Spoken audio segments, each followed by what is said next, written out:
Peggy coming to work for the Globe. Yeah, when Peggy goes to work for the Globe, she said it herself afterwards. There were still a lot of black newspapers in the 60s, you know. They started fading out maybe in the 80s. It was really just a real downturn. I'm sure it started before that, but in a place like Detroit, we had one, and then later we even got another one that was never very successful. It came at probably the wrong time for that, but yeah, this is very, very, very realistic. You had to have your own everything. That's why her father has a pharmacy. Yeah. You had to have your own everything. That's why she talked about black lawyers. Yeah. Because these professional people know each other.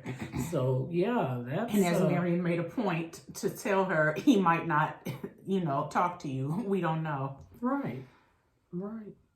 But yeah, that was a very, very thrilling scene. Now you talking about somebody who can act, and they bitten. At the end of that scene, she looked just as confused and dejected as she looked at the monitor at the Globe. She just looked like she was about to burst with joy. It was so realistic. I thought everything too. I thought she was, again, very gracious.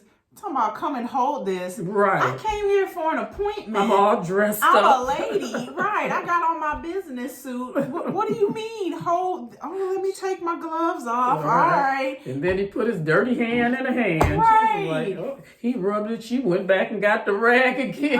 You didn't do a good job. You need to let go of me, but this still has grease on it. Thanks. But yeah, that was cute. You were talking about the difference in the atmosphere too, how it was obviously a much smaller operation. Right. We didn't have a reception room. We had a reception bench. Right. And everybody in there working at the same time, everybody focused. It's all loud and dark and it's like the we little got a little storefront. Got our little printing press. Like he said, this one, he let you know this is an old one. Right. This is not what people use now.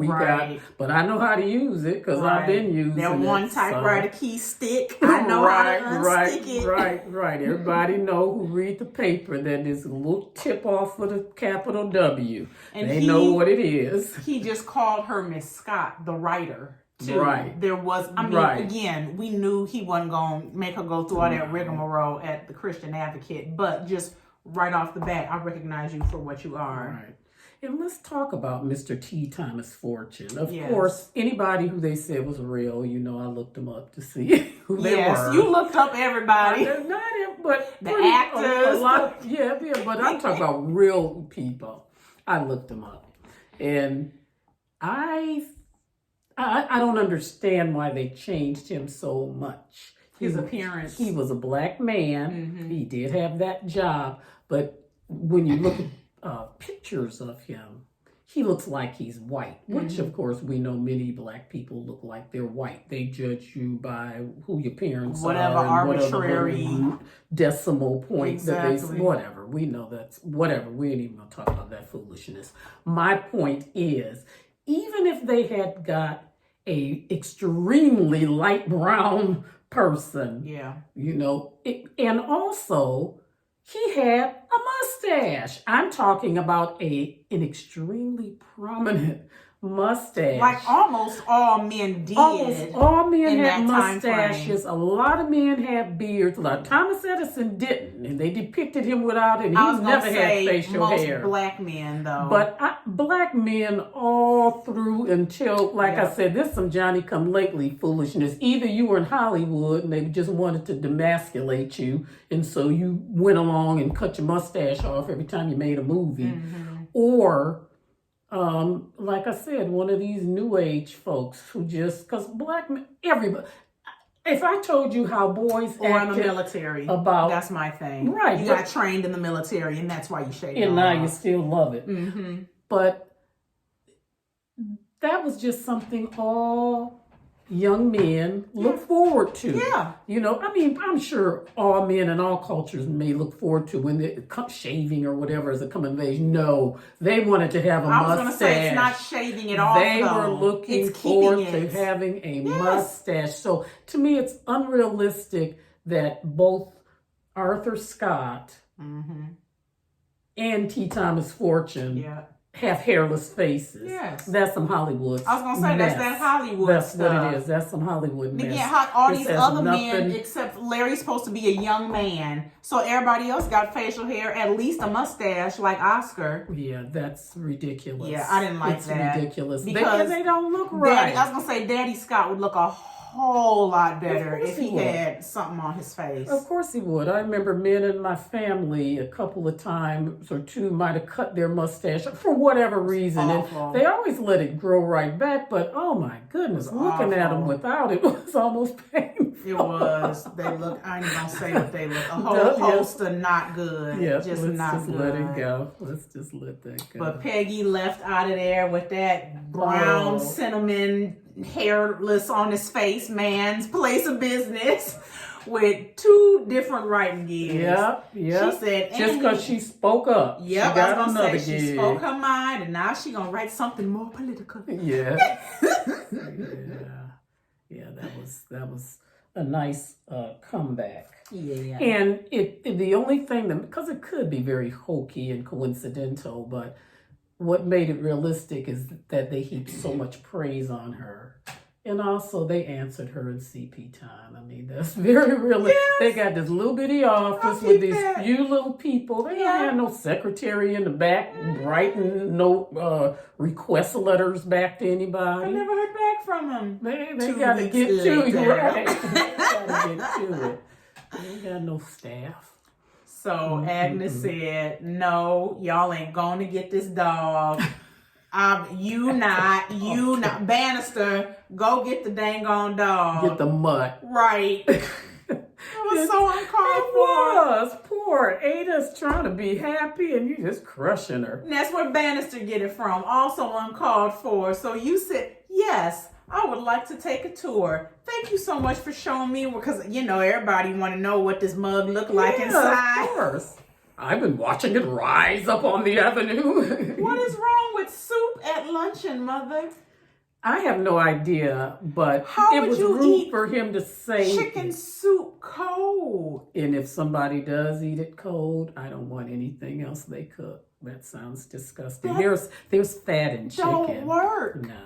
No, that would be disgusting. Baudin said, no. It's Is it shit?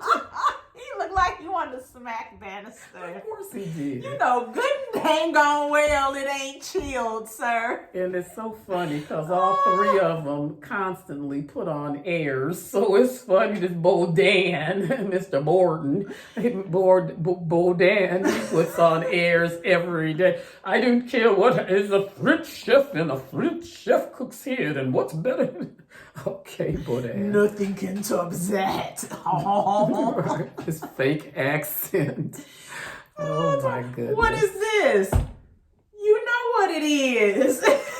Well, you know what all of these utensils is. Well, even when he visited the house, I can't imagine that they never eat seafood. You don't know what the oyster... I don't believe that. My thing is that you would have never seen or heard of the American style of setting a table.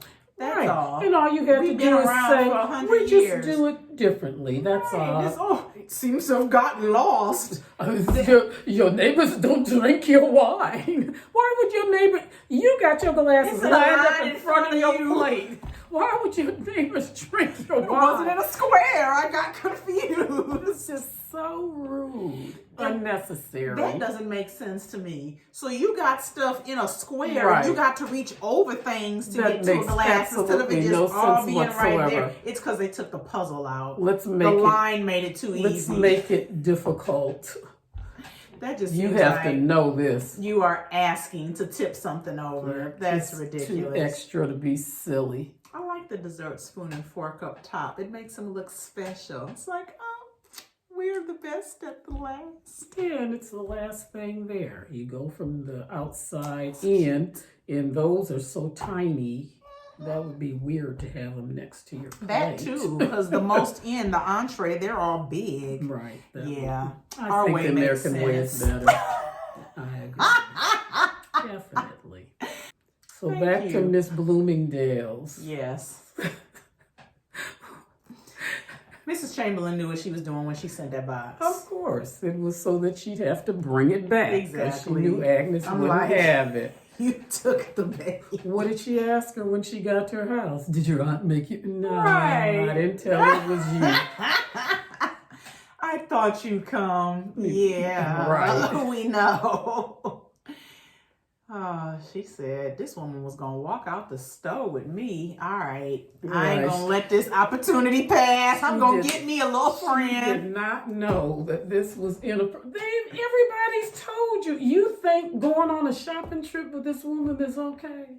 She had to make you stop moving. She was hypnotized by Miss Chen. She was. She didn't know Peggy was there. She didn't see all the little shop ladies gabbing. She didn't see this man standing there glaring at her like, get your black. He did not.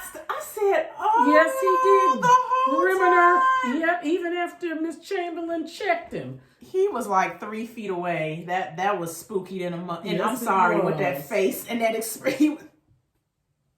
Let's get out of here, please. You got enough gloves, girl. Let's go. Yeah. And awful.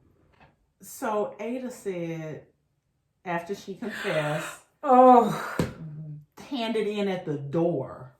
Okay, fine. And said it extremely emphatically. Yes. And like, Marion said, okay. You are taking a risk by, don't even get out of the. Right, just hand it to the person who comes. Once again, I saw Miss Hardy too. You shoved that box out the carriage. Put your hand out to get. She did not look at, did not acknowledge, did not nod as a thank you, nothing. It was very easy for her to. She's talking about how Rakes adapted after coming from Doylestown. She seems to have adapted to the good life pretty quickly. I peeped that. You went bounding through the threshold, all up in this woman's house. Did you see how far away the box was on the table? Oh no, because I ain't noticed that at first. When he took her to whatever she was looking at, Chamberlain was coming from, because there's a whole nother part before you even get to that doorway. I see you brought the box back, and she kept walking and walking and walking. Yeah. So Marion done meandered all into the parlor, whatever room this is, and she's not sitting down waiting. Come into the gallery, my dear. All right. They're prettier in there. They're better in there? Mm-hmm. Whoever saw you go into that house sees that you stayed in that house for a minute too. We already know that people's footmen talk. For real though. You don't That's know what who Jack saw said. You. People looking at folks leaving the park and stuff, touching shoulders. You don't know what folks is going to see. There might be an Armstrong around any corner. Which is also why we said she kissing this man and stuff in public parks. I don't think they were doing that in 1882. So you couldn't go meet him at a restaurant, but you're going to kiss him in Central Park. Right. And you have not formally announced your engagement. And you have already run into people at the park that you know, so it could happen again. Y'all all live close to I'm going to say that's all you and Gladys do. Right. Gladys can't Those even fundraise. Places y'all can go is to the park. She said, I will try to be your friend. What's going on? Just don't jump in without thinking. Just be hasty. And what does Marion do? Yeah. Like we said, this woman had instincts. She ignored her intuition repeatedly. She did. She can see things with her own eyes. Somebody is saying specific words to her and she reacts to it. Mm-hmm. And then she just ignores it and keeps on pushing. Like I think it's two things. I think it is that her aunts don't want Rakes for her and think you need to marry another kind of man, which is hilarious because she seems to be living a good life. Right, what's the problem? You don't think you're going to miss this? Because you weren't living like this in Doylestown, Missy. Yeah. But the other thing is she's getting bored in her aunt's house. Yeah. She wants to do more and see more. And she, like so many, not even, you talk about 1882, a rack of women in the mid 20th century and beyond probably some even today. They just got married to escape their house. That's what they did. They got married young because they wanted to get out of their household and have some kind of life and freedom. And if you're in certain kind of society, and it doesn't have to be all this foolishness that they're talking about. I'm just talking about your just regular middle class, lower middle class people who grew up a certain way and have certain morals and believe in certain things. You're not just going to be running around unmarried as a young woman. So that kind of stuff went on for a long time. And I think that's part of it. A lot of it is just rebellion against her aunts and the fact that she seems to be a drama junkie. But also it's because she's getting bored and wants to get out of that house. She wants some freedom. The more time went on, and as we noted, the more she got squeezed out of activities. Her whole little teeny tiny circle is doing stuff, and she's not doing it. Yes, that became Oscar's going away. The Russells are going away. She doesn't know anybody else. Yep. She and Peggy, you and your friend ain't hanging out any place. Yep. Even Peggy got to go see the lights. Marion ain't get to do that. Peggy has a job inside and outside the house, and as we noted earlier, can come and go as she pleases. Yep. She is without an secretary. Yes. She doesn't have to be escorted, and she's not tied to that house. Yeah. Yeah, Marion. Well, there is a third element to it too. Nobody else is paying any attention to her. So that's the only attention she's getting. Like you said, she has no friends. She ain't hanging out with nobody. She talks to Peggy and Rakes. Yeah, really. That's really it. She just runs into. Well, she talks to Aurora at things. They have a little bit of tea and a little bit, but even the tea they have, they're still talking about something else that's going on. They're not not until later. I'll say they may write each other letters. We don't know. At this point, though, they're just going out and doing things, and she's helping her be a little wedge between her and Bertha. You know, she comes to the little luncheons, they have an extra woman and an extra couple there and invited her to the opera. She's kind of a little, helps balance things. So I'm not just out with this woman. My niece, my cousin is here too. Hey, cuz. She was so excited. Carrie Coon's face. Remember, we was talking about how modern their marriage is because they do work together. How she just busts up in George's office, and not only when he's in there, the door is closed. He has a guest. And women did not just go up in their husband's studies like that. Nothing. No, she did not even walked in and just joined the conversation. Was like, Clay, hello. But when they were talking about insurance against all these train crashes that are happening, and she said, well, what if you got behind a charity? And he said, tell me more. Her face was like all excited and lit up. She tried so hard not to be giddy. Yeah. Oh my goodness. And also when at the end, he's always pepping her up.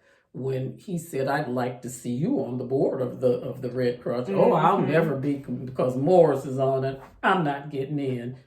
You're more than a match for her. You'll find a way. Boy, she lit up. That was Dean number 2. There she goes. Okay, then.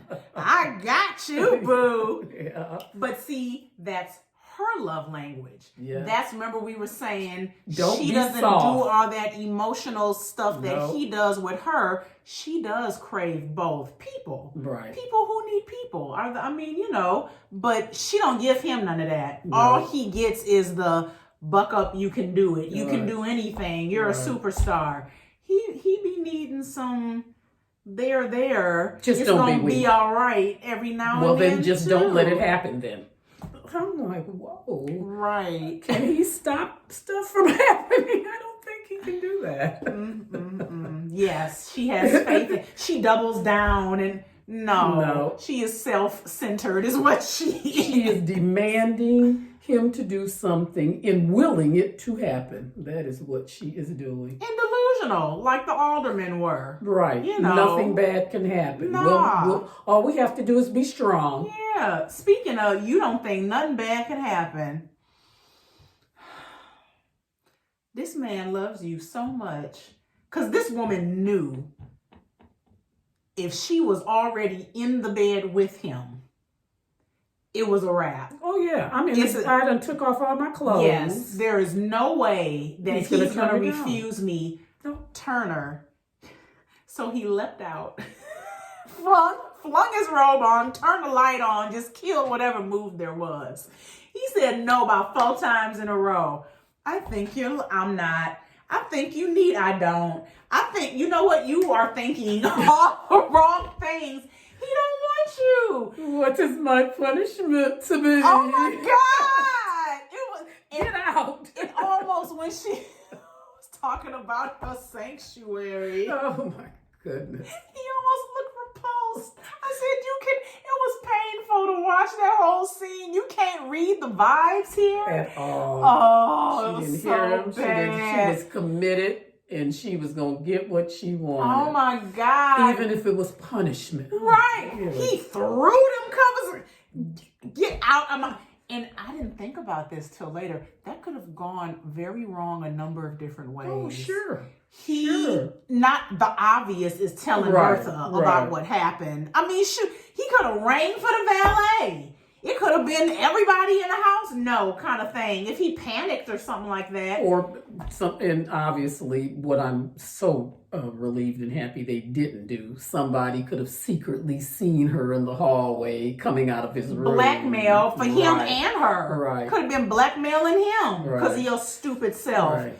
And also, George is not this kind of person, but a lot of men was my punishment to be, I'll show you what your punishment is. It could have ended that way, dummy. Yep, something horrible. You're talking about, oh my goodness. And what do you want? What kind of power or influence? Because you're well paid for whatever you do. As we saw, it's America, but still, for the most part, your station is still your station for a lot of people. You know, what's little girl, kitchen maid, in the Van Ryn household. Bridget. So Bridget came from this awful childhood, abusive, whatever, family structure. How much further is Bridget gonna get than this? You know, she could work her way up to be Miss Bauer. Yeah, well, I was gonna say, and she assists her in cooking and assists her in... You could be the head cook. Maybe you could be a housekeeper or something. But yeah, so Turner... Unless she marries somebody in the working... She chamberlains the lawyer, banker class. Or somebody else. Find her George Russell. She's adorable. She might. But Turner is a lady's maid, and we know that y'all get paid well. The Russells have made statements that indicate that they pay their people well, even more than whatever the good standard is. They've done that a couple of times to let you know that they're well paid. If you are so prejudiced against this new class of people, you should not have taken this job. Right. Just plain and simple. Right. I don't know what this woman thought she was going to get out of being his sanctuary, but and don't you observe them? Right. What inkling, just because he didn't say, unhand me, woman. I didn't like that either. Him taking the blame, talking about, I keep forgetting this man's real name. Morgan Spector. And he's kind of to blame for not checking. No, he's not. If y'all flirted all day, every day, that little lightweight flirting that was going on, that would not indicate that I want you to take off your clothes and climb into my bed and put your hands under the cover while I am asleep. That's really not. Let's flip this. A one-to-one. Come on, dude. That was awful. That was terrible. That was molestation. That was terrible. Oh my! And he reacted like, I feel violated. People don't, that double standard with men and women thing, that was disgusting, man. There may be some people who want anything, anytime, anywhere, but there are others who do not. They want what they want, but they don't want what they don't want. He is clearly in love with this woman, and he clearly did not give you any inkling that he was interested in you at all. Not like that. No. Nothing should have, but again, like you said, she was just certain that if she got naked and got in that bed, it was a wrap. Oh my goodness. And we said from the first episode when they had that fundraiser, the bazaar meeting, she fell right into, oh, let's not have Chamberlain look at us with Aurora Fane doing their little fake talking stuff. Right. When Agnes came in, when she was talking, they was all talking about Mrs. Chamberlain. Oh, it must be true that the bridge will be, oh, what did it? You fell into line with that all quick. You got out the carriage. You saw this is where Peggy lived. That was done very poorly too. Right, all that back and forth and looking at the dress and again, get to the cut. And then looking dumbfounded once you done stepped in the house. Didn't ask the vestibule. She opened the door like this. Miss Ellen was not inviting you in. And so, she just stepped into the house. So you done lost all, I don't know if you had any decorum. You ain't present your, nothing that you were supposed to be doing. Yeah. Why didn't you leave that bag in the foyer? Right. Why didn't you put it down? Why would you carry it in with you and then you couldn't come up with nothing to say once they asked you? But you could lie at the drop of a hat. Bring something useful, but now that's what you thought you should say. And let me also point out, while this woman was saying dumb stuff in their living room, in the parlor, she said, Miss Scott, Mrs. Scott, this is his house. And she did not greet him. This is this man's house. And you did not greet Mr. Scott. At all. And the first time he asked her a question, she didn't answer him either. She answered them. No. She didn't answer him. Did not. And she never said Mr. Scott. Ever. And when they left, too, nothing. You wished her happy birthday. And you walked out with your head hung down, and you didn't acknowledge that man again. Yeah. I appreciate it, and neither did he. This man came from slavery. Who is this white? No, I'm not. They tried to save it. She must have thought, then why you bring him here? Right. There are many charities in Manhattan. Take your raggedy shoes there. I am not letting you off the hook. And this the woman you want to stay with, Peggy. Peggy was, oh my God. I like it there. And then this idiot walks up into your house uninvited. Y'all ain't even, so not only, you ain't get to eat the cake or finish the crab. They didn't finish lunch. One of them is going to leave. One of them's going to go upstairs and one going to stay downstairs. Y'all not together. Y'all ain't had no birthday cake, nothing. And this is supposed to be the day that you sit down together as a family in peace for your mother's birthday. Miss L, just like Bertha was saying to Mrs. Morris, have you done me a favor that merits a return? And that was her opening. Miss Ellen gave her open. They're at luncheon. Right. She could have said, oh, I'm so sorry. Take your ass on and come back another time. Who else's house would she go into? First of all, she wouldn't enter anybody's house like that. No. But aside from that, once inside, if they told you somebody was at luncheon, you'd just stay in their house. You know what time lunch is. Y'all have lunch at the same time every day. You've had lunch at Aurora Fanes. You've had lunch at Miss Russell. You know when lunch is. I was going to say, 2 episodes skipping ahead. Apparently, we all have luncheon around the same time. Right, clearly. So Bannister going to be gone at luncheon, so the lawyer ain't eating luncheon. Right. When you think Peggy and them eat lunch. Like, why do you think you should just be able to pop up? It ain't even her house. Right. Popping up at her house would not be okay. You popping up at her parents' house? You're talking about I wanted to surprise you and telling people at home she might need some cheering up. You are lying. No. That is not why you went. Cheering up from what? She's going to, for all you know, she's going to tell them about her being published in the newspaper and visiting. Why would she need cheering up? You was nosy. You told me a story about somebody doing that to you. Somebody from work just came to your house. Yep. It was somebody I used to work with and was friendly with. Okay. And I lived in a different house. I had not been in touch with her for years since we lived on that other street. So when we moved here, I hadn't heard from her, nothing. Somebody rung the doorbell. I opened the door and I thought, this woman is not. Yes, she did. That happened to me. And how did that feel? Well, I'll tell you what. I was so shocked, so upset, and probably so cold in the time she was here that I never heard from her again. I certainly never got in touch with her, and I don't think I ever heard from her again. But it was very upsetting. It was very upsetting. Yes, it was very upsetting. It was. I was shocked. So Peggy was within her rights. Oh, please. When she went off. As dumb as they made Marion seem, again, they should have written that better for her, because Marion is not stupid, and they should have used another device. But whatever.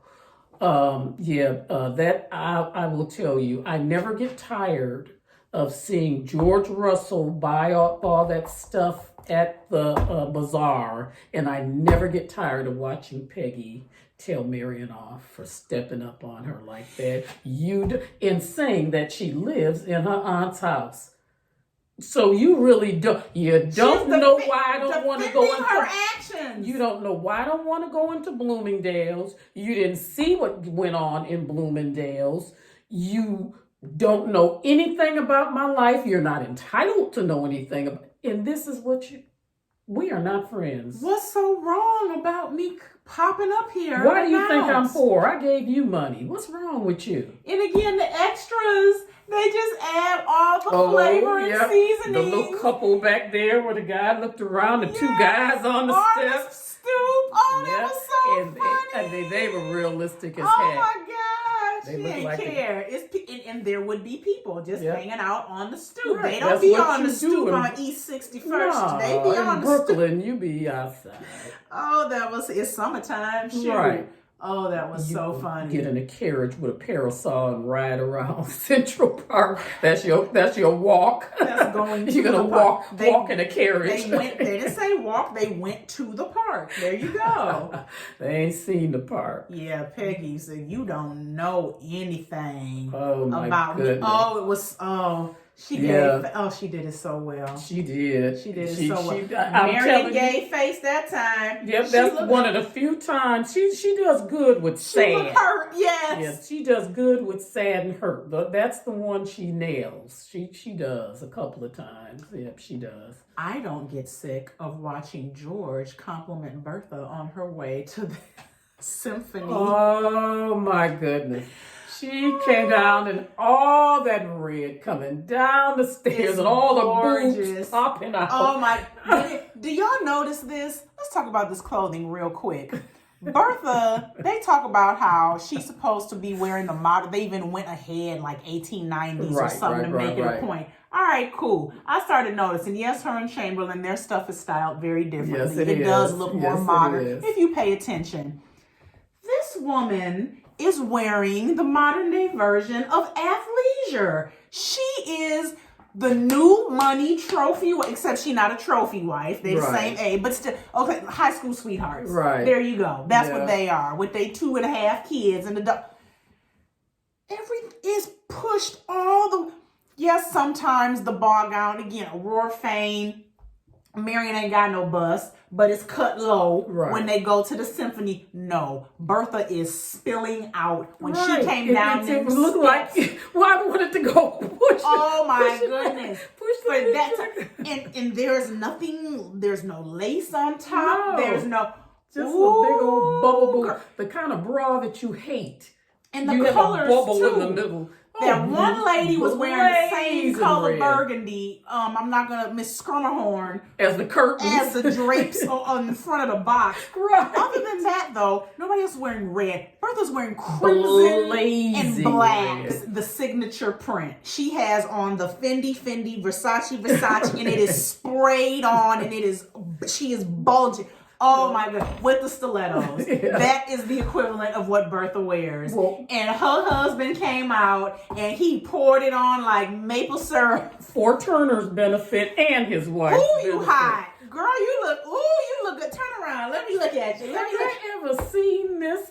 Have you seen this? If you had seen that cloak, you are not going to forget this big. It took 2 people to bring it into the room. I was going to say, that's a 2-woman cloak.